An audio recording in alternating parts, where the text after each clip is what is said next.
अगर हम आपसे कहें कि 13,000 फीट ऊंचे पहाड़ पर आपको 100 टन से भी ज्यादा भारी पत्थरों के ब्लॉक को रखना होगा, तो यकीनन आप किसी बड़ी मशीन के बारे में सोचेंगे।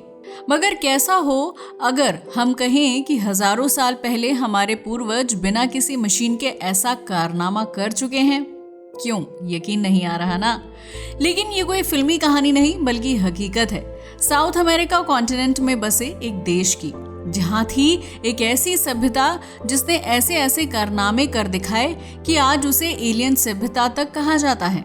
हमें पता है, अब आप सोच रहे होंगे कि आखिर ये सभ्यता थी कौन सी। तो बता दें कि ये सभ्यता थी तिवानाकू की सभ्यता, जो आज भी एक ऐसा रहस्य बनी हुई है जिसका जवाब वैज्ञानिकों के पास भी नहीं है। तो चलिए इसे डिटेल्स में जानते हैं। ये बात पूरी तरह से सच है कि इतने गहरे तो समुंदर भी नहीं जितना हमारा इतिहास है, तभी तो आए दिन ऐसे ऐसे रहस्य बाहर आते रहते हैं जिनके बारे में कोई कल्पना भी नहीं कर सकता।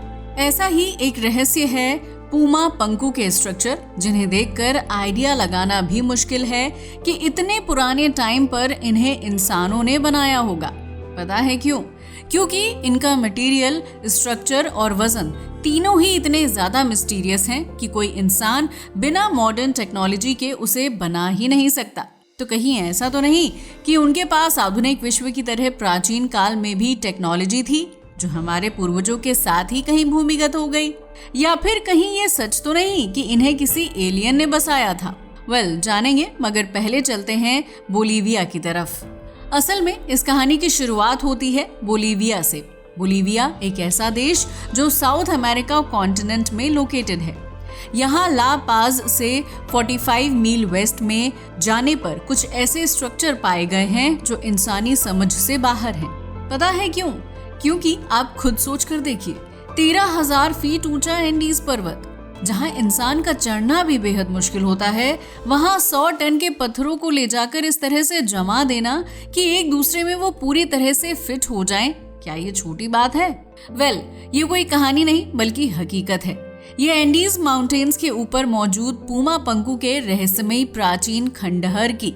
अगर इनकी बात की जाए तो पूमा पंकु के ये मिस्टीरियस खंडहर एक डेजर्ट प्लेटू में फैले हुए हैं, जिनकी लोकेशन से लेकर इनको बनाए जाने तक में एक रहस्य छुपा हुआ है।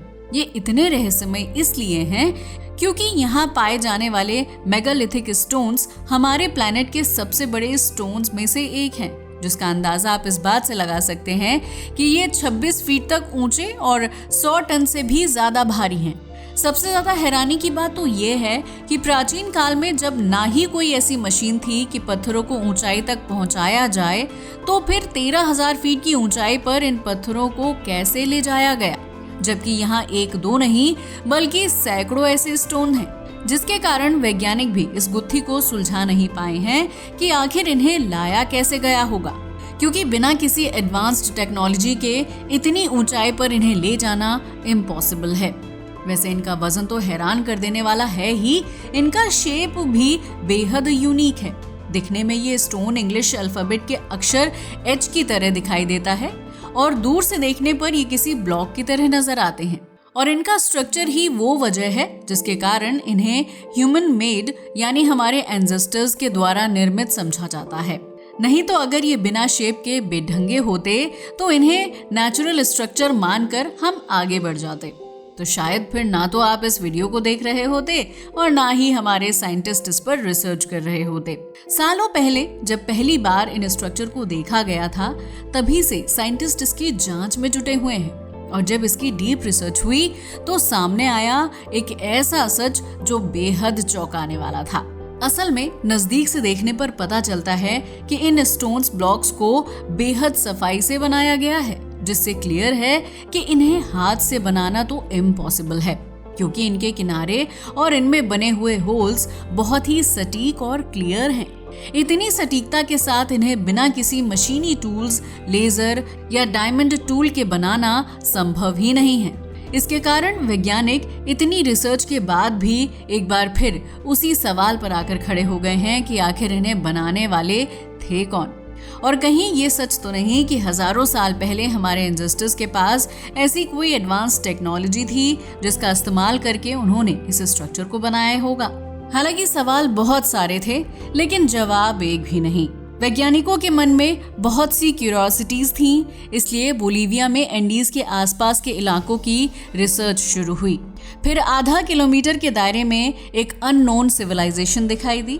जांच करने पर पता चला कि इसका नाम तिवानाकू था। तिवानाकू की बात की जाए तो इस सभ्यता के लोगों ने ही पूमा पंकु को बसाया था। हालांकि आप ये जानकर हैरान रह जाएंगे कि तिवानाकू को एक ऐसी सभ्यता माना जाता है जिसे एलियंस ने अपने रहने के लिए बसाया था। मगर क्या आप जानते हैं कि ऐसा क्यों कहा जाता है? ऐसा इसलिए क्योंकि इस दावे के पीछे पत्थरों की ऐसी दीवारें हैं जिन पर अलग अलग तरह की कलाकृतियां बनाई गई हैं। ये आर्ट वर्क्स दिखने में बिल्कुल एलियंस की तरह लगती हैं। हालांकि इसके बावजूद वैज्ञानिकों के पास इस बात का कोई प्रमाण नहीं है कि ये बताया जा सके कि पूमा पंकु या तिवानाकू को आखिर बसाया किसने था। हालांकि आज तक इस बात का पता नहीं चल पाया है कि इन दीवारों पर बनी हुई अजीब तरह की आर्टवर्क आखिर किसकी है। यही वजह है कि लगातार इसकी रिसर्च की जाती रही है। सभ्यता को बनाने वालों के बारे में तो कोई जानकारी नहीं है, मगर इसके विनाश के बारे में कई सारे अनुमान लगाए जाते हैं, जैसे कि किसी प्राकृतिक आपदा ने इस सभ्यता का विनाश कर दिया होगा और यहाँ रहने वाले लोग इसे छोड़कर चले गए होंगे। ठीक वैसे ही जैसे हड़प्पा सभ्यता के लोग वहां से मूव कर गए थे। असल में ऐसा इसलिए कहा जाता है क्योंकि इस साइट पर ये सारे ब्लॉक्स बिखरे पड़े हैं, जिन्हें देखकर ऐसा लगता है कि हो सकता है कि किसी नेचुरल डिजास्टर के कारण इस सभ्यता का अंत हो गया हो और इसी कारण से इस साइट का विनाश हुआ हो। मगर वो आपदा कब आई थी, ये आज भी रहस्य है। वैज्ञानिक इस बात को लेकर कंफ्यूज्ड हैं कि पूमा पंकु असल में था क्या और तबाही से पहले ये कैसा दिखता होगा। लेकिन सबसे बड़ा सवाल ये है कि आखिर इन्हें बनाने का उद्देश्य क्या था। वैज्ञानिक इसे लेकर इतने ज्यादा कंफ्यूज्ड इसलिए हैं क्योंकि पूमा पंकु के स्टोन एक दूसरे से इस तरह से इंटरलॉक होते हैं जैसे ये कोई बड़ी सी पजल हो। इन्हें देखकर ऐसा लगता है कि इन स्ट्रक्चर्स को बनाने वालों ने इन्हें जोड़ने के उद्देश्य से बनाया होगा और डिजास्टर से पहले ये किसी पजल की तरह दिखती होगी। मगर अफसोस वैज्ञानिक आज तक इस पजल को सॉल्व ही नहीं कर पाए हैं। हालांकि यहाँ की गई लगातार जांच से और भी कई रहस्य सामने आए हैं, जैसे कि हाइड्रोलिक मैकेनिज्म, इरिगेशन सिस्टम और यही नहीं, यहाँ पर सीवेज लाइन के सबूत भी मिल चुके हैं, जिससे ये स्पष्ट होता है कि पूमा पंकु को बनाने वाले चाहे जो भी हो, एक एडवांस्ड सिविलाइजेशन हुआ करती थी जो समय के साथ नष्ट हो गई। वैज्ञानिक लगातार प्रयास कर रहे हैं कि इस बात का पता लगाया जा सके कि ये सभ्यता कैसी दिखती थी। यही वजह थी कि एक बार वैज्ञानिकों ने यहाँ स्ट्रक्चर का आइडेंटिकल सैंपल लेबोरेटरी में बनाने की कोशिश की थी और आप जानकर हैरान रह जाएंगे कि काफी कोशिशों के बाद साइंटिस्ट ऑलमोस्ट पूरा मॉडल तैयार कर चुके थे जो देखने में एक बड़ा कॉम्प्लेक्स लग रहा था। इतना ही नहीं, ये पूरा प्रेमिसेस एक बड़े प्लेटफॉर्म पर टिका हुआ था। यही वजह थी कि साइंटिस्ट ने मिलकर इसे पुराने मॉडल की तरह बनाने की ठानी, मगर ये उनकी सबसे बड़ी भूल साबित हुई। पता है क्यों? क्योंकि 2006 में जब असली साइट को भी कंस्ट्रक्ट करने की कोशिश की गई तो वो असफल हो गए। इनफैक्ट इसके कारण पूमा पंकु की साइट पहले से भी ज्यादा खराब हो गई और आज यहाँ का एक भी स्टोन अपनी ओरिजिनल जगह पर नहीं है।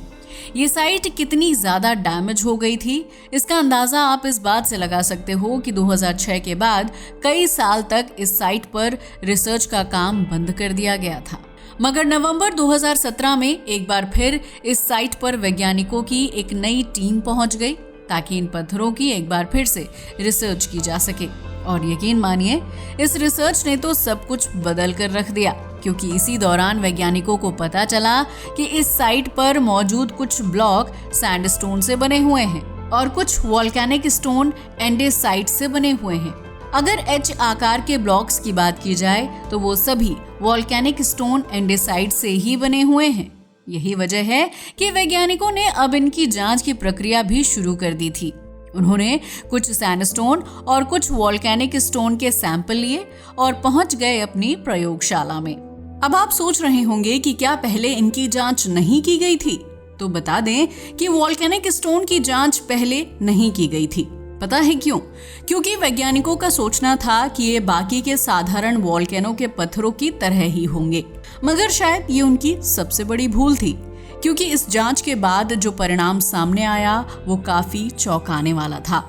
दरअसल यहाँ से लिए गए स्टोन सैंपल में वैज्ञानिकों को एक खास तरह का पदार्थ मिला जो किसी भी वोल्केनिक स्टोन में होना संभव ही नहीं है। बताते चलें कि इस रिजल्ट से पहले हालांकि यही माना जाता था कि एंडेसाइट स्टोन वही स्टोन है जो बोलीविया की किसी ज्वालामुखी स्थल से निकले होंगे।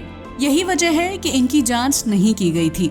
मगर जब इसकी जांच की गई तो 2017 में कुछ और ही सामने आया। माइक्रोस्कोप से स्कैनिंग करने के बाद पता चला कि इन पत्थरों की सतह बिल्कुल सपाट थी। हालांकि इन पर पॉलिशिंग के निशान नहीं थे, न ही फ्रिक्शन या काटने के कोई निशान थे। साथ ही इन पत्थरों में छोटे छोटे छेद भी बने हुए थे जिनका व्यास 0.5 से लेकर 1 मिलीमीटर तक था और उनकी गहराई 0.2 से 0.5 मिलीमीटर तक थी। और यही नहीं, इनके किनारे भी काफी एक्यूरेट एंड शार्प थे, जिसके कारण पहले यही माना जा रहा था कि इन पत्थरों को किसी एडवांस्ड इक्विपमेंट की मदद से शेप किया गया होगा। लेकिन जब इन्हें हाई मैग्निफिकेशन से देखा गया तो साइंटिस्ट को रबड़ के जैसा एक पदार्थ इन पत्थरों के अंदर दिखाई दिया। जब इस सब्सटेंस की जांच की गई तो पता चला कि यह कार्बन आधारित जैविक पदार्थ है जिसमें कार्बन, नाइट्रोजन और मिनरल एलिमेंट्स बहुत ज्यादा मात्रा में हैं। जबकि हम जानते हैं कि वोल्केनिक पत्थरों के अंदर जैविक पदार्थ इतनी ज्यादा मात्रा में नहीं हो सकते। यही वजह है कि जैसे ही ये खोज सामने आई, वैज्ञानिक इस नतीजे पर पहुंचे कि पूमा पंकु में पत्थर वोल्केनिक स्टोन हैं ही नहीं, बल्कि ये तो आर्टिफिशियल हैं और इन्हें इंसानों ने तैयार किया है। या फिर यूं कहें कि अभी तक जिन पत्थरों को वोल्केनिक स्टोन माना जा रहा था वो वास्तव में मैन मेड जियोपॉलीमर हैं। इस खोज से ये स्पष्ट हो गया कि पूमा पंकु को बनाने वाली कोई हाईली एडवांस्ड सिविलाइजेशन थी। हालांकि अभी भी पूमा के सारे रहस्य पूरी तरह से उजागर नहीं हो पाए हैं, मगर वैज्ञानिकों की कोशिश जारी है ताकि ये पता चल सके कि वास्तव में ये कितने पुराने हैं। मगर देखना दिलचस्प रहेगा कि कब इसका पूरा सच सामने आता है। वैसे आपका इसके बारे में क्या ख्याल है? अपनी राय को हमें कमेंट करके बताना ना भूलिएगा। साथ ही अगर आपको हमारा वीडियो अच्छा लगा हो तो इसे लाइक और शेयर करें और हमारे चैनल को सब्सक्राइब करें। जय हिंद दोस्तों।